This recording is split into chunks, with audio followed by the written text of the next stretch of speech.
कैसे आप सब मसीह में आप सबकी सलामती हो। Welcome back and other video. आज की वीडियो में हम बाइबल मुकद्दस का मुताला करते हुए सीखेंगे कि जब यूसुफ का बाप इसराइल, जिसका पहले नाम याकूब था, और जब उसने अपने गुनाहों का इकरार किया तो खुदावंद ने उसका नाम इसराइल रख दिया। जब वो मुल्क मिस्र में आया और यूसुफ के बेटों से मिला तो उसने यूसुफ के बेटों को क्या बरकत दी। सो आए हम सबसे पहले प्रेयर करते हैं। आसमानी बाप, मैं दिल और दिल की गहराइयों से आपका शुक्र अदा करती हूँ। यीशु नासरी, आप शुक्रगुजारी के लायक हैं, हशमत और बुजुर्गी के लायक हैं। यीशु के नाम से आमीन। हमने लास्ट वीडियोस में सीखा कि जब यूसुफ मुल्क मिस्र का हुक्मरान बन गया तो उसने अपने बाप और अपने भाइयों को मुल्क मिस्र में बुला लिया।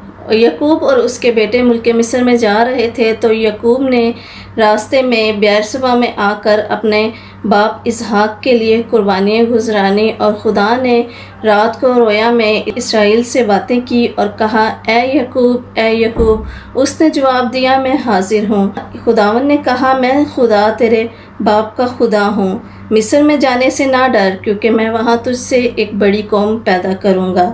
मैं तेरे साथ मिस्र को जाऊँगा और फिर तुझे वहाँ से वापस ले आऊँगा। तब याकूब और उसके बेटे मुल्क मिस्र में चले जाते हैं और याकूब मुल्क मिस्र में 17 साल और जीता है। सो याकूब की कुल उम्र 147 वर्ष की हुई और इसराइल के मरने का वक्त नज़दीक आ गया। तब उसने अपने बेटे यूसुफ को बुलाकर उससे कहा कि तू मुझसे कसम खा कि जब मैं अपने बाप दादा के साथ सो जाऊं यानी मर जाऊं, तो मुझे मुल्क मिस्र में दफन ना करना, बल्कि मेरे बाप दादा के कब्रिस्तान में दफन करना। यूसुफ ने अपने बाप से कहा, वैसा ही होगा जैसा तू चाहता है। और कुछ दिनों के बाद यूँ हुआ कि किसी ने यूसुफ से कहा कि तेरा बाप बीमार है। सो यूसुफ अपने दोनों बेटों यानी मुंसी और इफ्राइम को साथ लेकर अपने बाप के पास गया। और याकूब ने यूसुफ से कहा कि खुदाए कादर मुतलिक जो मुझे मुल्क मिस्र में दिखाई दिया और मुझे बरकत दी, और उसने मुझसे कहा, मैं तुझे बरूमंद करूँगा और बढ़ाऊँगा और तुझसे कौमें पैदा होंगी और तेरे बाद ये ज़मीन तेरी नस्ल को दूँगा।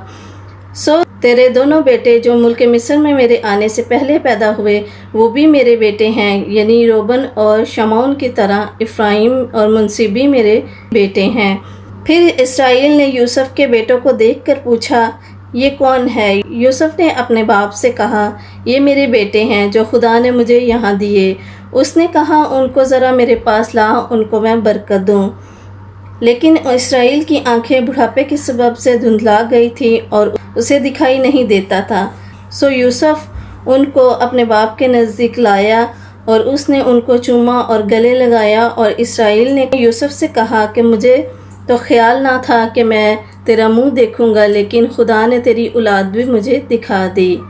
यूसुफ ने उन दोनों को लेकर यानी इफ्राइम को अपने दाहिने हाथ से इसराइल के बाएं हाथ के मुकाबिल और मुंसी को अपने बाएं हाथ से इसराइल के दाहिने हाथ के मुकाबिल करके उनको याकूब के नज़दीक लाया। और इसराइल ने अपना दाहिना हाथ बढ़ाकर इफ्राइम के सर पर जो छोटा था और बायां हाथ मुंसी के सर पर रख दिया। उसने जानबूझकर अपने हाथ यूँ रखे क्योंकि पलोठा तो मुंसी ही था।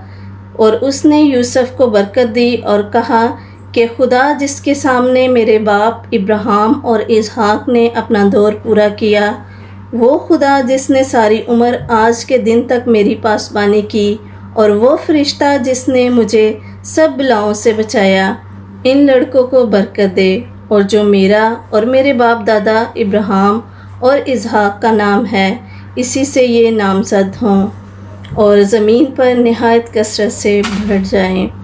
जब यूसुफ ने देखा कि उसके बाप ने अपना दाहिना हाथ इफ्राइम के सर पर रखा तो वो नाखुश हुआ, क्योंकि पलोठा तो मुंसी था और मुंसी के सर पर दाहिना हाथ रखना था।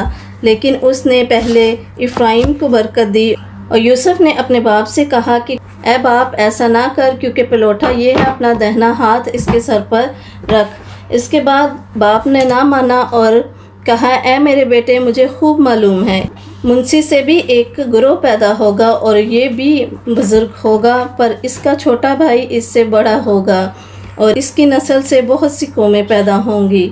और उसने उनको उस दिन बरकत बख्शी और कहा कि इसराइली तेरा नाम लेकर यूँ दुआ दिया करेंगे कि खुदा तुझको इफ्राइम और मुंसी की माना اقبال مند کرے۔ سو اس نے افراہیم کو منصی پر فضیلت دی اور اسرائیل نے یوسف سے کہا میں تو مرتا ہوں لیکن خدا تیرے ساتھ ہے اور تجھ کو پھر تمہارے باپ دادا کے ملک میں لے جائے گا اور میں تجھے تیرے بھائیوں سے زیادہ ایک حصہ دوں گا۔